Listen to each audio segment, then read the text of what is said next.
Hey everyone, welcome to another episode of The Good, the Bad, the Spammy. My name is Rita and I'm the content marketing manager here at Mixmax.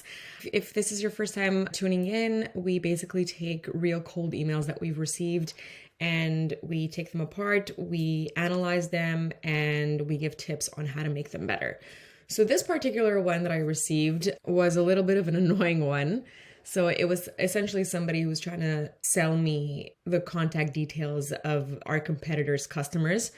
And obviously right off the bat with the subject line, it's pretty straightforward, outreach customers / clients. I think it's a little bit weak. I honestly receive emails like this all the time with the exact same subject line, just with like different competitor names. So if you want to reach out, and not that I'm saying that trying to sell competitors' clients list is a good thing. So that's why I didn't really do like a before and after of this email. But if you're going to be doing an email like this, you want to be a little bit more original with the subject line so that it catches my attention. And then I just wanted to point out the opening line of this email. So this is a follow-up email that she sent me. This is the second email. And I saw the preview text in my inbox and I'm like, dude, chill. So it goes, why are you ignoring my best offer for you? This is like one of the most aggressive opening lines I've ever seen. So I mean, kudos for getting my attention, but this is definitely something that you should not do. This is like a perfect example of how not to follow up with a prospect. So definitely don't be aggressive for your opening line. And then her second line is, do you want a free sample data? So if I'm reading this this email for the first time, I have no idea what you're talking about. A sample data of what?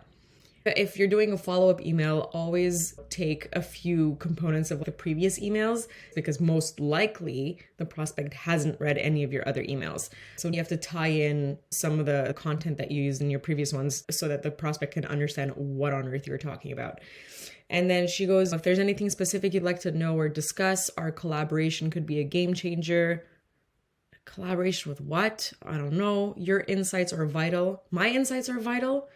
For what? What insights? What are we doing? What is the ask? I'm very confused. And then, can we connect soon to explore this further? No, because I have no idea what you're talking about. If I hadn't gone back and checked what her previous email was, I have no clue what she's talking about, what she's asking me.